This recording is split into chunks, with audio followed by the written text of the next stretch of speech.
Paola, obrigado. Eu vou chamar a mesa então a professora Paola Penstein-Jacques, que vai debater. Chama todo mundo também. Tem Ana, Daniel, Eliade, Rafa. Pode sentar aqui para facilitar a debate. Vem todo mundo para a mesa, vamos lá para vocês, tá? Beleza?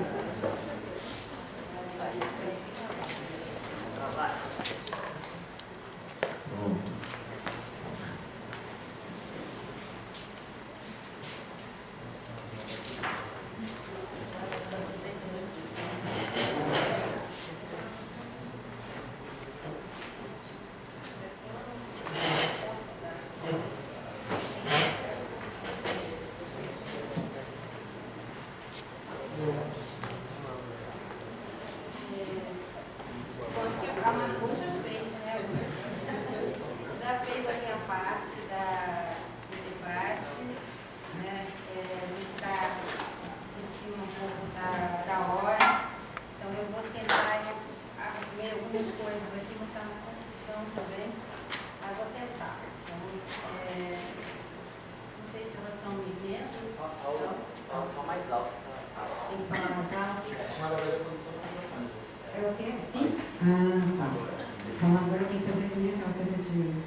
Bom, então, primeiro agradecer a todo mundo que ainda está aqui, tão tarde, né? Agradecer as falas de todo mundo, as imagens que são super instigantes que estão passando aqui.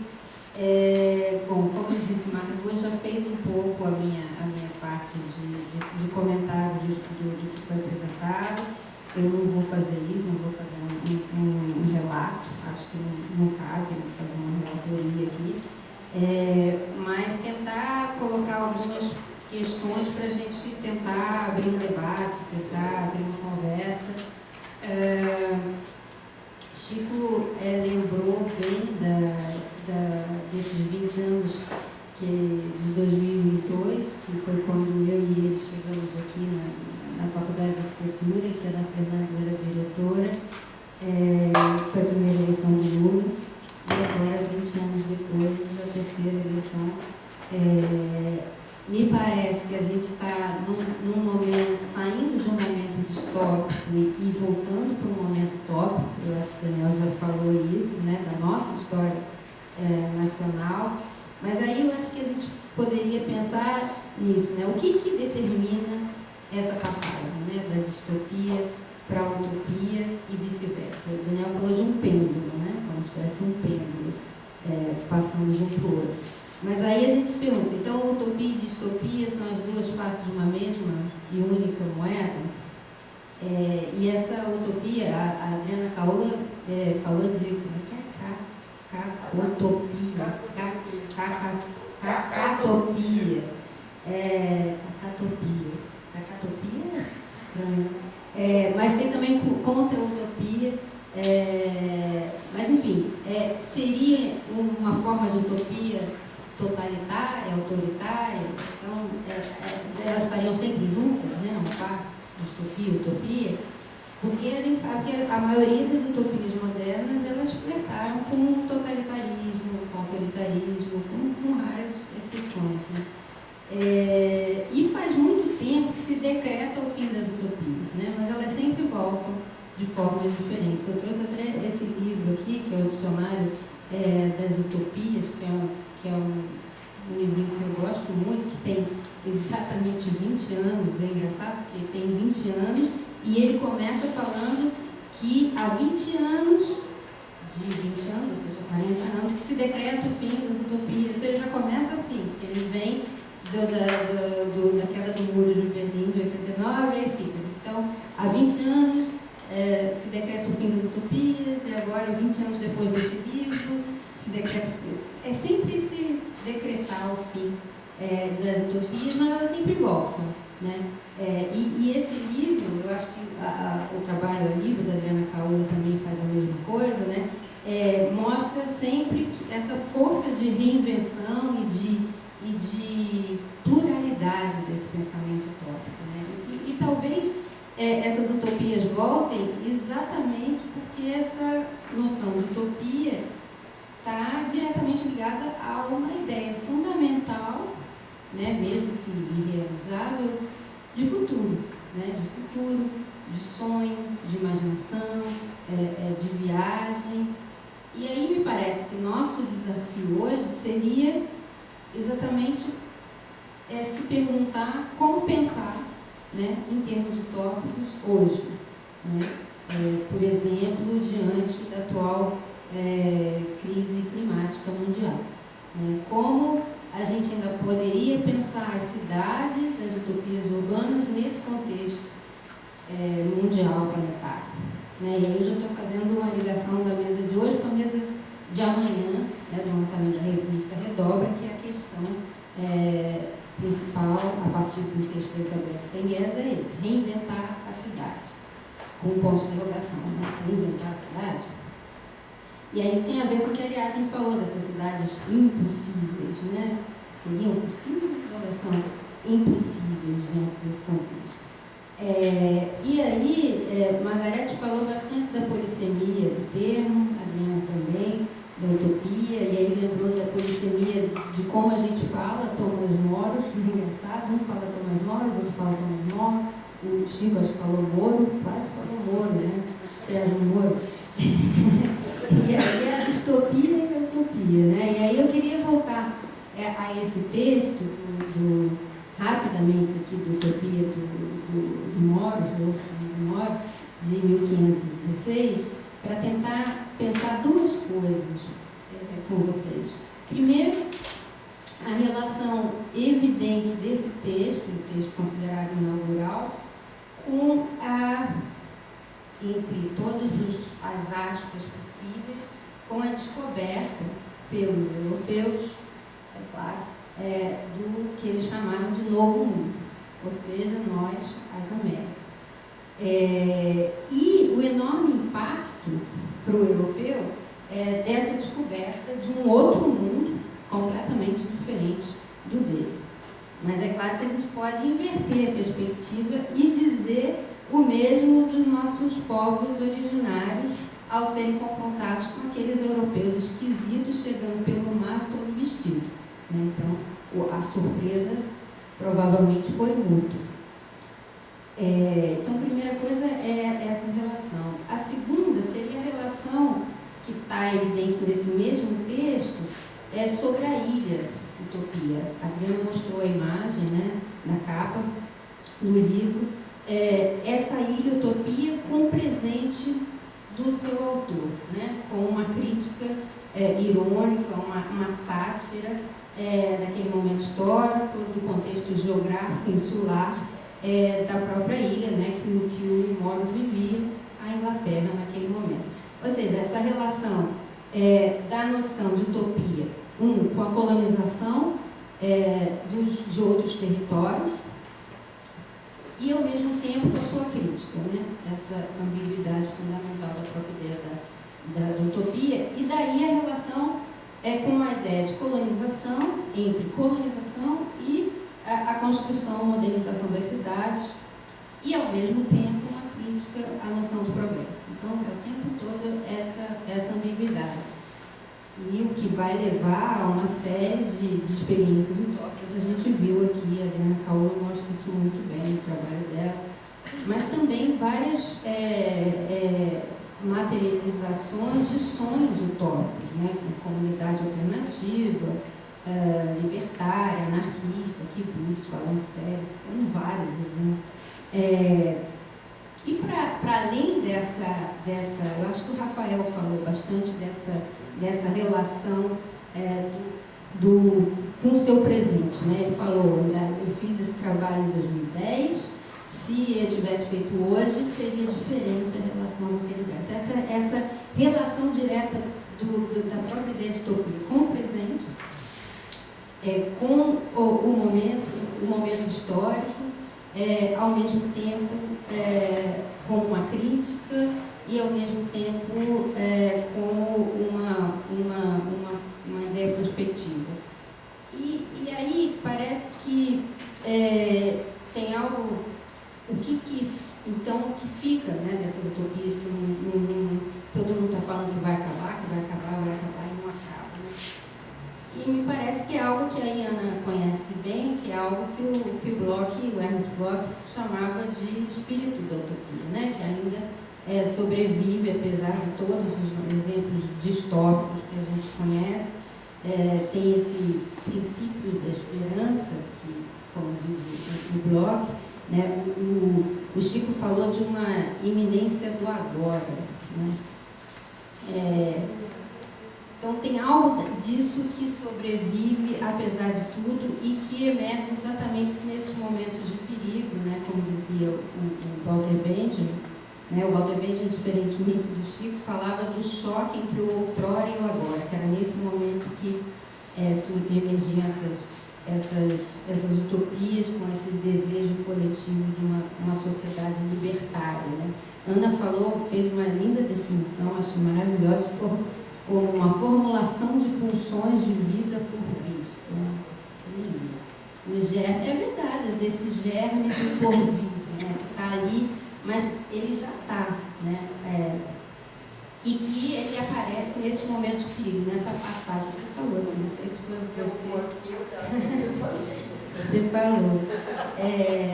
Mas, enfim, esse desejo coletivo de uma sociedade libertária, né? Um dos utopistas, quer dizer, o meu utopista predileto é o Fourier, né? Ele falava da sociedade da atração, da sociedade dos prazeres, da mecânica das paixões, né? E essas paixões, ao serem expressadas e vividas livremente, conduzem todos à felicidade, né? A ideia básica da utopia ali é essa chegada à felicidade. E, enfim, então, a gente poderia também, tem outro utopista que eu gosto muito, Oswald de Andrade, que falava, antes dos portugueses descobrirem o Brasil tinha descoberto a felicidade. E aí ele continua, né, no matriarcado de Pindorama, a alegria é a prova dos 9. Então é isso, a alegria é a prova dos 9, e a utopia está diretamente relacionada com a felicidade e a alegria, e talvez por isso ela tem que emergir e ressurgir sempre. Eu fico por aqui e passo a palavra para quem está na discussão, antes de passar para vocês, porque Fabiana já tinha me mandado pelo WhatsApp várias perguntas, só que eu esqueci o celular ali, então eu não tenho como ler. Então, não sei se ela quer começar. Não. Melhor, não. Eles têm que falar, né? Muitas perguntas. É muita coisa. Ela me mandou várias perguntas. Na verdade, eu pensei um monte de coisa quando vocês estavam falando, e todas as falas foram muito contundentes sobre o que me levou eu fiquei muito assustada no filme, que foi o Rafael que falou sobre uma coisa paralela, e eu fiquei me dando gente, eu por alguns momentos me senti numa realidade paralela, porque o que eu percebi aqui, que eu achei curioso, é que a gente, eu não sei se utopia de fato é uma coisa que, uma necessidade, ou alguma coisa que se repita, porque precisamos dela, porque eu acho que é alguma coisa que nos foi acostumado a entender e a acreditar que é necessário. Por que eu estou dizendo isso? Porque eu não sei se é uma utopia que a gente está falando, que precisa e deseja, né? Quando o Chico falou do desejo, né? Viver sempre desejando uma coisa assim, como se o desejo nos move. Acho que nós precisamos de desejo, sim, mas eu não sei se precisamos de utopia.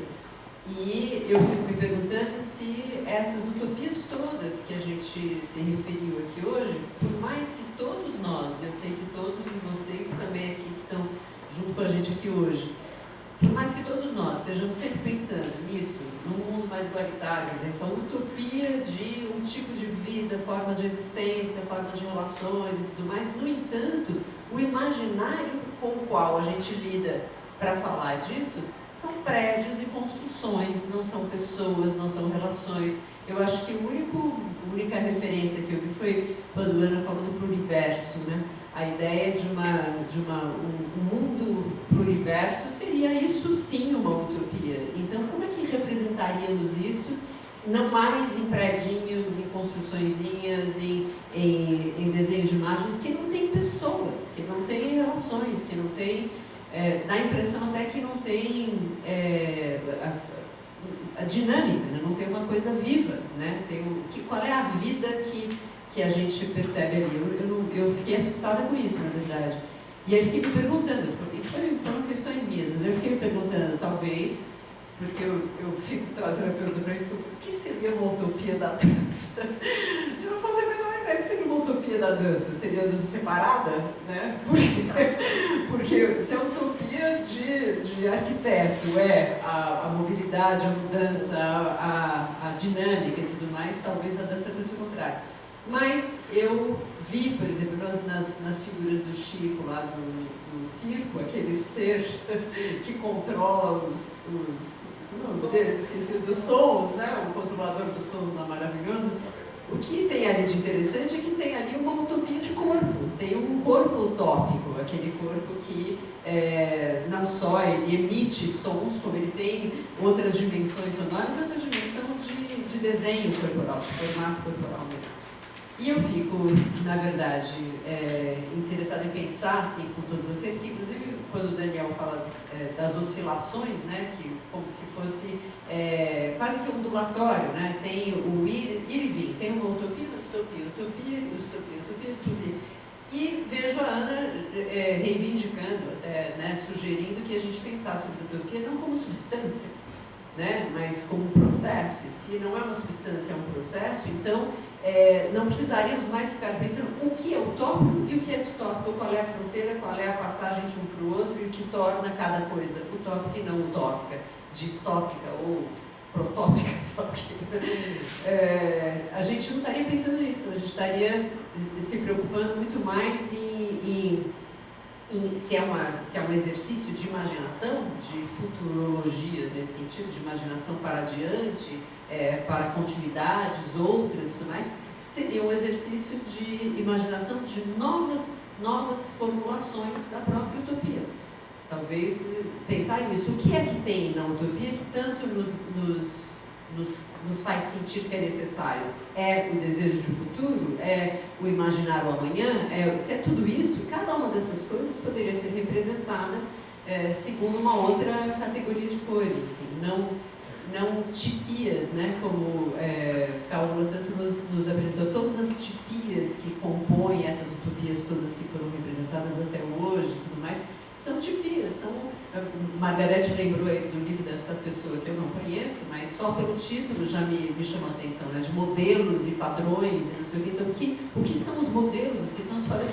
Talvez a gente tivesse que pensar que o momento utópico, o mais utópico possível de se pensar hoje é acabar com modelos e padrões, acabar com coisas pré-fixadas e pré-imaginadas para pensar, para ter espaço e caber num novo, construir um novo repertório e não se valer de repertório, né? Vejo a Ariadne super esforçada de levar para todos os seus estudantes repertórios de utopias que eles não conheçam. E aí fico me perguntando se a gente não deveria, ao invés de levar repertórios conhecidos, construídos em determinadas condições, como Paula falou, né, que estão sempre relacionados a um momento, a um lugar, a um tempo, se a gente não deveria, então, buscar outras utopias, criar novas utopias e se apegar menos a esses modelos e padrões e tipias de utopias anteriores e prévias. Sei lá, não, diferente demais, mas é um pouco essa minha inquietação.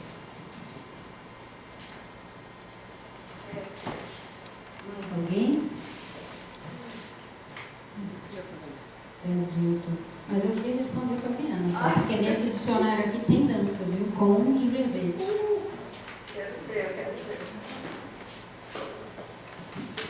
Minha pergunta tem um pouco a ver com o que Paola falou, e eu acho que Daniel mostrou com o que seria a utopia da Lina. E acho que Caola, quando mostra um determinado momento situado em que a utopia passa a ser relacionada com uma ideia de futuro, né? Se ela inicia como um deslocamento geográfico, depois ela passa para um deslocamento temporal e, diante disso, a ideia de uma projeção de futuro, ou imaginação de futuro, eu fiquei pensando como o gesto da Lina, o próprio gesto do Oswald de Andrade, é uma inversão, uma torção nesse sentido, de imaginar e de reintroduzir aquilo que necessariamente foi lido e entendido como primitivo, primevo e arcaico, justamente como uma ideia de futuro, né?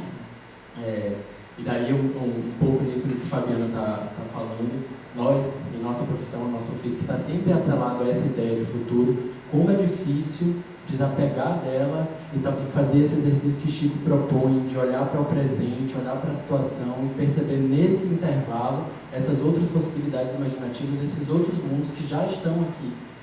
E eu fiquei pensando nisso, né, da possibilidade de imaginar a utopia descolada dessa ideia de futuro e em exercício mais na percepção desses processos, dessas lutas que estão a todo momento acontecendo e que nos alimentam a imaginar outros futuros possíveis a vir, né? Acho que a Lina nos ensina muito nesse sentido, assim, dessas realidades que estão justo agora, né? Apesar de tudo.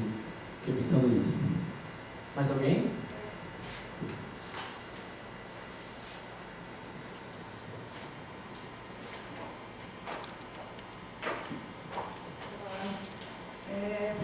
Minha fala tem a ver com Fabiana, as coisas que ela colocou.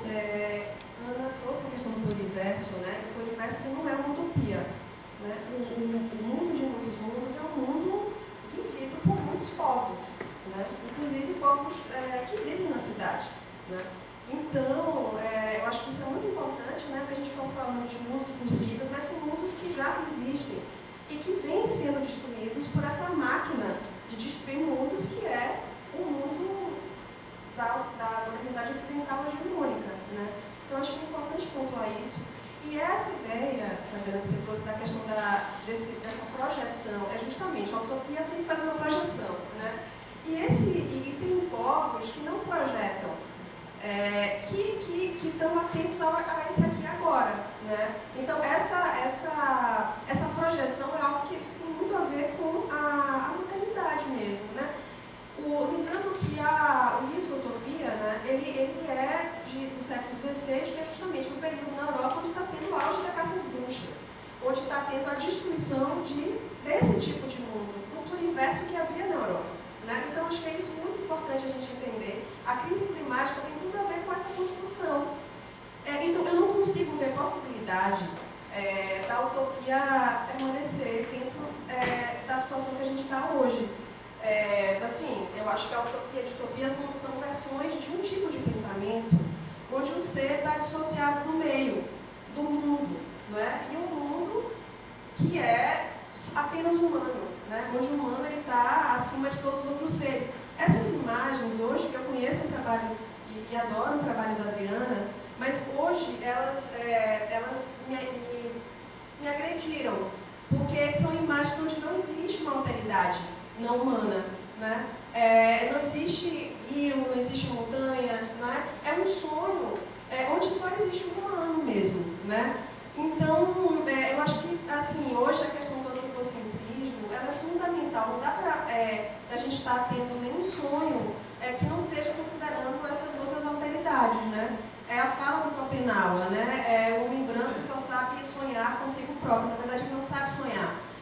Então, para mim, tem que ter um incômodo aí, e que eu não sei se dá para a gente seguir com esse incômodo, né, como fala Harvey, que é a questão do se a gente realmente deve prosseguir com essa forma de pensar, onde só existe o humano, ou se realmente se caberia, dentro dessa ideia de utopia, alguma possibilidade de uma utopia onde inclua os mundos humanos e não humanos. Né? Não apenas uma utopia para uma humanidade isolada e dissociada das alteridades que povoam o mundo. Né? Então é mais isso, assim, colocando que é isso que para mim me incomoda. Enfim, como é que a gente vai pensar essa questão do antropocentrismo, como é que a gente supera isso dentro de uma concepção onde o humano está ocupando uma centralidade, né? Mais alguém? Eu pode vir aqui depois. Eu ia falar, mas enfim, depois da Silvana, sei que eu tinha falado. Meio comentando Fabiana e Silvana, assim, e chamando aqui um autor que até há pouco tempo atrás eu sei que a Adriana não gostava muito, mas eu acho que é didático, porque apareceu aqui. O Harvey, no livro Espaços de Esperança, o David Harvey, ele define que existe ao longo da história 2 tipos de utopismos. Um que ele chama o utopismo da forma espacial, e talvez Adriana, sobretudo na tese, né? E Ariadne em sua apresentação, e Rafael em sua apresentação, dão muito mais conta, né? E o que ele chamou de utopismo do processo social. Ele vai dizer que o primeiro esquece do tempo e prioriza o espaço, e o segundo esquece do espaço e prioriza o tempo. E ele vai dizer que no segundo está tanto o neoliberalismo quanto o marxismo. Marxismo e neoliberalismo como utopismo do processo social. E aí eu me lembro, né, que a Adriana não gostava muito do Haber, mas isso me faz lembrar de que a Adriana sempre falou que ela gostava da distinção entre utopia e distopia, porque o neoliberalismo vai ser utopia para alguns e distopia para outros e vice-versa. Então tudo é utopia porque aquela projeção de realidade, seja lateral, seja do futuro, ela tem a ver com o desejo de alguém, mas é potencialmente capaz de oprimir o desejo de outros. Agora, em relação ao que a Silvana falou, se a gente pega o utopismo do processo social e começa a entender o pluriverso como um enunciado que tenta dar conta de utopismos dos processos sociais, ou até o próprio pós-humano, né, da Dona Haraway e afins, da cosmopolítica e afins, eu acho que a gente sim está falando de utopia. O problema é que a dificuldade está em conseguir juntar as duas coisas, porque o nosso pensamento cartesiano tem dificuldade de juntar tempo e espaço. Agora, eu acho que o pluriverso, potencialmente, ele tem as duas coisas. Tem a pluralidade, né, tem a diferença, e tem o universo. E há uma materialidade na palavra universo, né? E acho que o pós-humano também traz algumas pistas aí, o bem viver, o Ubuntu, eles são palavras que eu acho que nós, arquitetos, exploramos muito pouco, mas que talvez eles deem chaves para outras formas de imaginação e representação que tentem juntar essas duas pontas de tempo e espaço de que Harvey fala.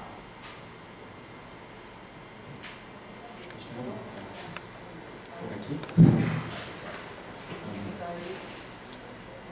Pessoal, eu vou pedir desculpas para vocês, mas assim, eu tenho uma meta para guardar às 10 para 7. Então, assim, são 18h21, eu posso ficar até 18h40, tá bom? E aí eu vou ter que sair. Me perdoem, mas aí é um compromisso impossível. Eu topo. Topo, não é real. Eu queria falar para vocês o seguinte, talvez, para a gente pensar junto e continuar, porque eu acho que essa é uma conversa grande, né? Não é uma conversa que vai se resolver aqui.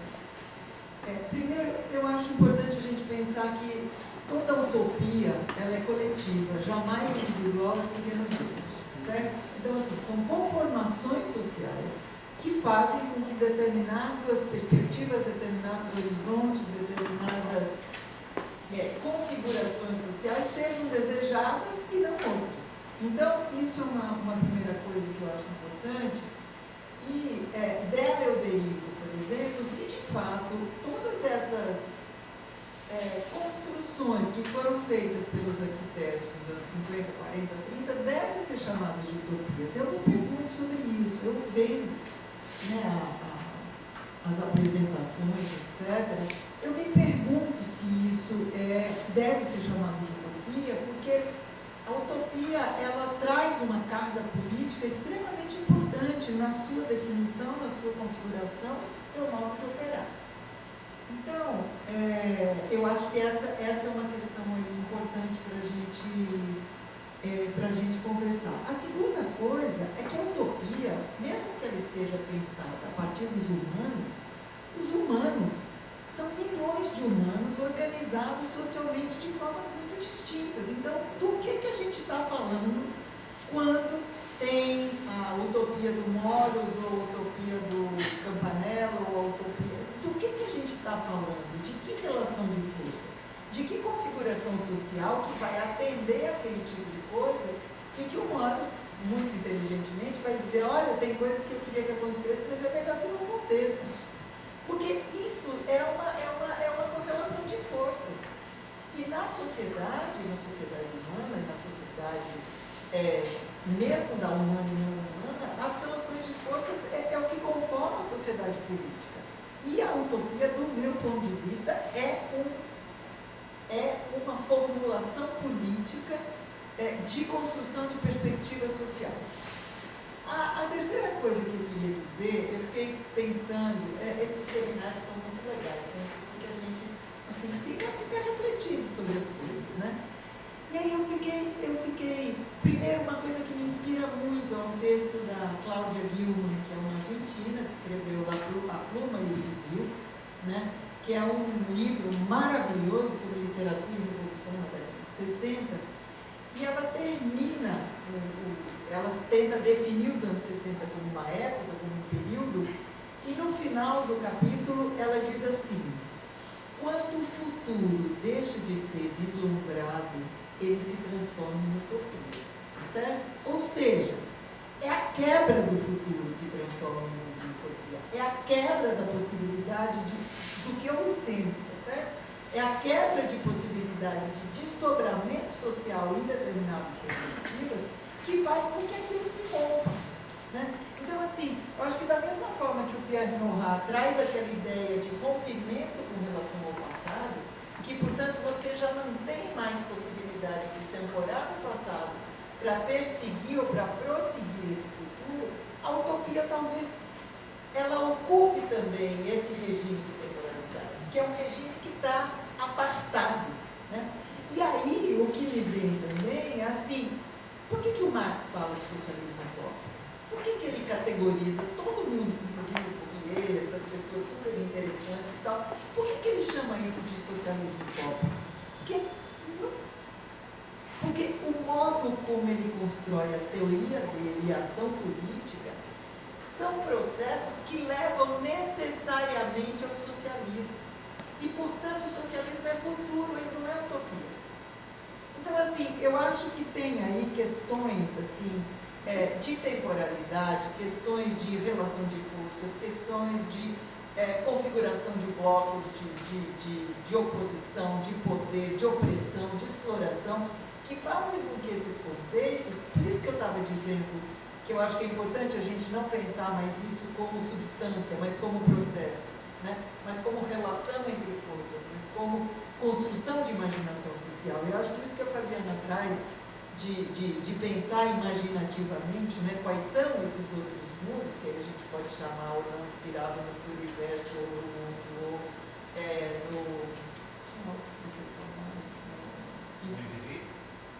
no bem viver, isso. Então, assim, eu acho que significa também a gente ter a possibilidade de se acostumar a outros regimes de lógica, de temporalidade. Uma coisa que vem me perseguindo muito atualmente é assim, aquela história não que ele ditava, que é de Exu, que diz: Exu jogou uma pedra hoje que matou um pássaro ontem. Isso, assim, do ponto de vista da racionalidade, de como a gente pensa o tempo, você fica o tempo todo. Porque se fosse jogar uma pedra ontem para chegar no pássaro hoje, a gente até teria alguma possibilidade, mas o inverso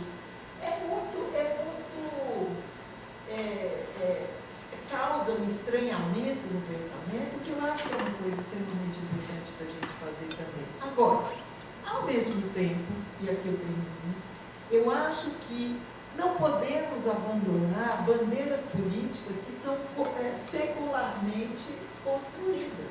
Então, a ideia de utopia e a ideia de distopia, eu acho que são construções políticas que vão imantando o nosso imaginário e que, no processo temporal, eu imagino, eles vão sendo substituídos por outras coisas, mas acho que decretar radicalmente o final de... já disseram que o direito à cidade foi completamente usurpado pelas empresas de construção civil, corporações...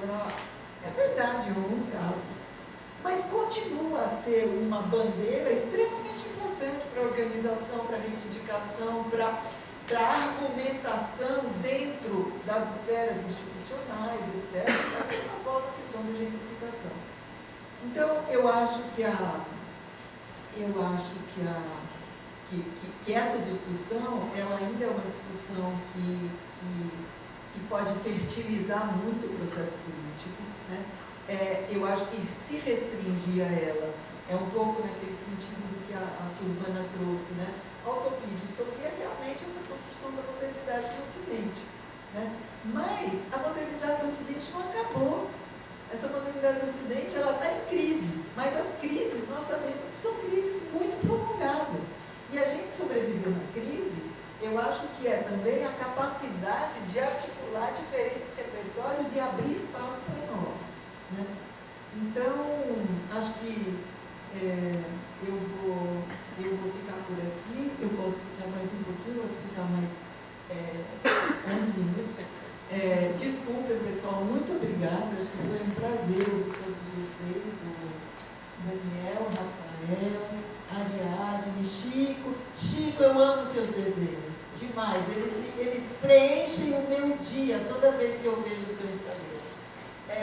Margarete também, Adriana, Paola, muito obrigada, Dilton, todos os laboratórios, parabéns, viu? Eu vou fazer essa descortesia com vocês, mas vocês haverão de entender que eu estou fazendo isso. Obrigada, pessoal.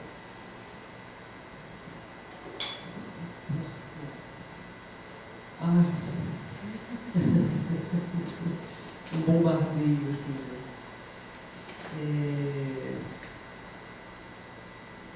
Eu tive recentemente em Porto Alegre, né, no encontro do Congresso do Arquisul, e o Ailton Krenak falou uma coisa que me tocou muito, exatamente sobre essa lógica nossa do apego, né? Aí ele estava falando assim, olha, eu acho que é importante vocês começarem a tentar aprender com as florestas, porque esse apego que vocês têm com a construção, que ela tem que durar 200, 300, 400, 500 anos, para nós ela é inadmissível, porque nós estamos o tempo todo, né, na linha do ataque. Claro que ele estava provocando, né? A gente estava discutindo sobre as questões da habitação, né, discutindo lógicas de habitação, políticas habitacionais. E ele estava questionando um pouco sobre esse saber, né, ou esse modo de viver ocidental na lógica da moradia e, sobretudo, essa lógica que eu acho que é o axioma que a gente ainda não está conseguindo enfrentar com propriedade, que é exatamente a propriedade privada, né? Que é a grande questão da propriedade privada. Quem que vai colocar em xeque a propriedade privada? A gente está vendo um momento que essa grande frente ampla, a gente está tendo que amenizar os nossos discursos. A extrema-direita já radicalizou, né, há muito tempo. A gente está tendo que tentar criar, né, uma articulação mais democrática, menos radical, obviamente, para poder garantir algo que está ali na iminência da perda, né? Então, esse incômodo, Silvana, que você traz, é um incômodo meu também. Eu não sei, assim, eu fui letrada dentro de uma escola moderna, modernista, não é? E que está passando por um processo de transição na lógica de pensar os seus próprios processos, né, aqui dentro. Isso foi, por exemplo, pegando o trabalho de Rafael. O trabalho de Rafael teve que ter sido defendido numa congregação, dentro do colegiado, para se aceitar que aquilo ali poderia ser um projeto final de graduação, isso é 2010. Pouco tempo atrás não se aceitava, porque se achava que a arquitetura é isso, a arquitetura é aquilo, o padrão é esse, o norma é esse. Então, assim, os rompimentos, eles são muito lentos, eles são rompimentos que vêm ao longo de uma temporalidade, né? E a tendência da gente a repetir o passado é muito grande, né? A gente sempre está nessa lógica de tentar repetir o passado, romper. Eu sempre me perguntava que, enfim, isso de uma geração, enfim, que trazia muito essa lógica de subverter, de romper e tal. Mas quando a gente chega ali, naquele lugar, e você tenta fazer esse rompimento, a gente entende que é preciso realmente coexistir com outras forças ali. E eu acho que hoje a gente vive num processo, talvez, de redução de danos mesmo, né? Então, e é muito complicado esse rompimento, quando é muito radical. ele pode nos colocar num lugar de desterritorialização quase que chega à loucura, né? Então a gente tem que ter muito cuidado, eu acho, nesse processo. No entanto, né, trazendo um pouco essa discussão da utopia,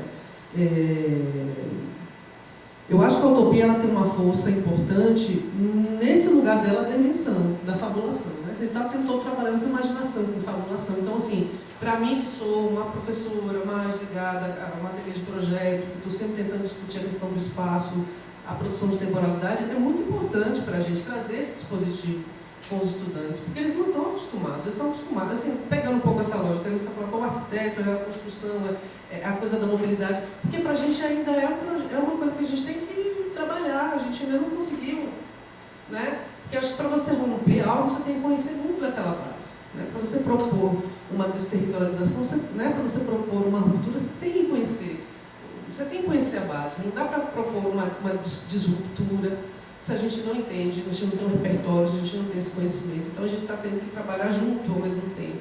A formação de repertório, a abertura de possibilidades. A gente está em Salvador, Bahia, Brasil, Faculdade de Arquitetura e tal, com algumas, ainda uma estrutura, a gente está falando sobre ser a coisa da caretice, né? Estávamos sentindo falta de Chico na pós-graduação. Chico foi o único professor da pós-graduação que chegou numa mesa e falou: vocês vão construir um trabalho, um seminário, um ou dois, um livro, vai ser uma escrita ficcional. Foi o primeiro professor que falou assim: eu não quero referências, vocês não precisam trazer, eu quero que vocês escrevam, façam um trabalho ficcional, sem trazer o apoio, né, as bengalas de apoio que vocês trazem. A gente sabe que a gente está sempre referenciando, a gente tem os nossos autores, os nossos intercessores, etc. Tal, mas foi o único professor que trouxe essa discussão e foi muito complicado, porque tem gente que estava trabalhando assuntos muito técnicos e para criar um ambiente ficcional, para poder contar aquela narrativa numa escrita, tinha uma dificuldade. Mas enfim, são desafios que a gente acaba acampando, né? E eu acho que, outra questão que eu acho que aparece muito nessa discussão, principalmente hoje, né, é que a gente é mediado pela imagem. Existe um regime de visibilidade ainda muito forte. Nós somos muito mediados pela imagem, né? E aí ativar outras cosmopercepções, outras formas de representações que não estejam tão tendenciados a trabalhar com regime de imagem também é um desafio para a gente, né? Como é que a gente traz para a representação cartográfica o cheiro de um dado espaço, de um dado bairro, de um dado da rua? Como é que você representa isso? Então o desenho não dá conta, aquela coisa toda que a gente vê. A gente precisa ativar outras possibilidades de percepção do espaço, né? Eu acho que isso tudo tem um diálogo com a utopia, sim, tem um diálogo com a construção de outros espaços-tempo, tem um diálogo com a possibilidade de sair dessa esfera idealizada, né? Porque o ideal também é ficcional. O ideal é ficção, né? É ficcional quando você idealiza. Então, acho que a utopia ela está sempre ali naquele embate da linha de fuga, te colocando a movimentar, te colocando a desterritorializar, né? E, enfim, eu acho assim, pensando um pouco sobre o que a gente estava falando hoje, né? Eu acho que talvez fosse interessante a gente pensar em criar aqui dentro, né, entre nós, aqui, aproveitando que tem tanta gente potente aí, interessante, que já está falando sobre isso, que seria uma historiografia das utopias para, sei lá, trazer, talvez, desmembrar um pouco mais essas questões para o mundo de hoje, né? Porque eu acho que o que a gente tem hoje, na verdade, não é outra coisa senão incertezas. Não temos certeza de nada. A gente não tem certeza. Tem certeza de alguma coisa? Eu não tenho certeza. Eu aprendi a lidar com a imprevisibilidade, com a intempestividade, com a incerteza das coisas. Então a gente não tem, né? Então, se a gente não tem essa incerteza, se o que nós temos hoje é incerteza, eu acho que a gente tem que realmente esperançar. Porque não é essa esperança é esperançar no sentido de construir, de estar, né, trazendo essas outras imaginações. E eu acho que o nosso lugar de construção na Faculdade de Arquitetura é super rico. Agora, eu acho que a gente também precisa conversar com outros saberes. A gente ainda não fez trabalhar com outros saberes, outros poderes, né? Eu acho que só aqui a gente não consegue dar conta. A gente tem que ampliar muito mais essa ideia de transdisciplinaridade, né? Para poder ampliar campo, etc. Mas acho que eu fico por aqui também. Obrigada, eu queria parabenizar, viu, Paola? Eu lembro da sua chegada aqui na escola, foi um frescor, né? Assim, né, do seu trabalho no Ateliê 5, com a Angela Borgilho, lembro de sua disciplina com a Ana Fernandes, que eu fui aluna, inclusive grávida, não sei se vocês lembram, você Vocês deram uma disciplina chamada Urbanismo Contemporâneo juntas. E, enfim, é muito bom estar aqui com vocês em outro momento, em outro espaço-tempo, né? Parabenizar aí pela trajetória, que venham mais, né? Uma galera que colhe também, porque é cansativo, viu, gente? É cansativo. Precisa uma galera colar aí para fazer esse trabalho, né? Crescer sempre na coletividade, né? É isso, obrigada. Bem, eu adoro quando eu vou para uma mesa, para uma exposição assim, e saio completamente desorientado, desestabilizado. E eu acho que, enfim, quer dizer que eu saio feliz também, porque é isso mesmo. Eu gostei muito das falas, de participar dessa conversa. Gosto muito de como o Chico coloca a utopia como essa iminência, esse entre o agora e não agora. Pensar esses tempos, como lugar do caos, como coloca também. E eu acho que isso forma, enfim, uma espécie de enigma para mim. Assim. E um desafio também de pensar a utopia, de pensar a partir dessa conversa. E a conclusão que eu chego é que eu não vou nem tentar resolver isso aqui. Eu acho que eu vou ficar com o enigma, vou ficar frequentando todos esses questionamentos. E só agradecer, como a Edna falou, a questão da incerteza, né?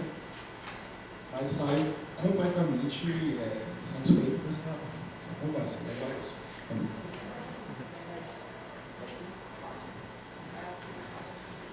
Peraí, vamos puxar aqui.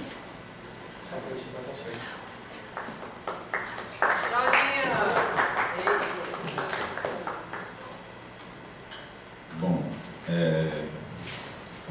queria citar Oswald. To be or not to be? That's the question. Então, acho que essa também é uma resposta para a gente, assim, olhar muito para a nossa realidade brasileira. Olhar para nossas raízes. E estava aqui relendo o texto da exposição que eu escrevi, que eu resolvi não ler, e vi que tinha algumas coisas que faziam sentido, como, por exemplo, quando o Benjamin fala que o agora é uma soma de vários passados, e quando o Safatli também, pensando sobre isso, ele vê que a história nada mais é do que essa soma de vários acontecimentos e que, enfim, esse tempo linear entre passado, presente e futuro é algo muito ocidental, muito nosso. Assim. Há uma circularidade do tempo, então quando eu falo dessa questão pendular, eu estou falando muito dessa circularidade do tempo, assim, que na cultura iorubá mesmo, enfim, eu sou de Candomblé e lá na cultura iorubá isso é muito presente, assim, no nosso dia a dia. E eu falava que a exposição Utopias e Distopias é sobre um passado que a gente almeja viver um futuro que a gente não quer que aconteça. Então é um pouco isso, assim, a gente estava falando sobre um passado que a gente almejava que acontecesse e de um futuro que estava eminente, mas que a gente não queria que viesse. E eu acho que isso tem muito a ver com essa questão da utopia mesmo, de você estar o tempo inteiro conectado com o seu presente, como o Chico falou, eu acho que com esse seu momento do agora, de estar prestando atenção. Mas esse agora vai estar sempre conectado com os outros agoras que a gente já viveu. Isso é inerente. Enfim, eu sou, diferentemente de vocês que trabalham mais com a questão do espaço, por serem arquiteto, eu sou mais historiador, eu trabalho mais com a questão do tempo. E, por exemplo, quando você fala desse livro dos 20 anos, 20 anos, é muito interessante isso, porque no século XX, eu acho que essas mudanças realmente foram meio que de 20 em 20 anos. A gente estava numa velocidade meio assim, enfim, Primeira Guerra, Segunda Guerra, meio essas... Aí depois daqui a gente tem o golpe 64, a redemocratização nos anos 80, o começo dos anos 2000, um novo momento de utopia, enfim, agora de novo, 20 anos depois. a gente estava meio que nesse pêndulo quase que ali justo, num relógio marcando esses processos sociais, né? Enfim, não vou dizer particulares, enfim, mas esses processos sociais históricos do nosso país. E agora a gente sente que esses períodos, talvez, até porque a sociedade está andando numa velocidade mais rápida, sejam ainda mais curtos. Então, que o que era 20 no século 20 passe a ser, sei lá, 10 nesse nosso momento atual. E a gente viva cada vez mais utopias e distopias quase que de forma simultânea.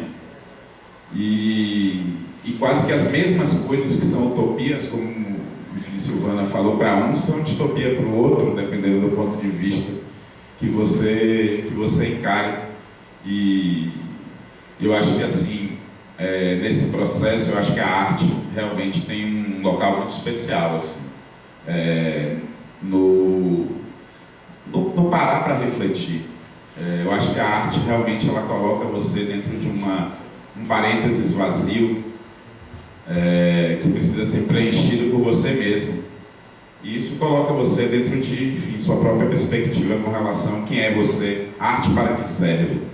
Era uma pergunta que Paulo Bruschi fazia nos anos 60, justamente nesse momento que a arte tinha que ter uma missão política, enfim, mas nunca sem deixar de ser poética. Então acho que assim, o ser realmente poético e político, ele é o ser que a gente conseguiu se transformar ao longo do século XX, desses vários agoras que a gente viveu no século XX, conformou esse ser poético e político que somos todos. E é com isso que a gente vai ter que lidar de fato. Não tem outro agora, não tem outro momento, não tem futuro, não tem passado. O que tem são a soma dos agoras, e agora a gente tem que lidar com o que temos, seja isso utópico ou distópico dentro da perspectiva de cada um. Eu acho que, enfim, eu acho que eu também não respondi muita coisa, um pouco como o Rafael, é mais assim uma reflexão sobre as dúvidas mesmo que a gente vai carregar, mas também temos que ter algumas certezas, como foram ditas, algumas conquistas que não podem deixar de ser nossas conquistas sociais, nossas conquistas de liberdade, enfim, nossas conquistas de poder nos expressar, as conquistas de gênero, de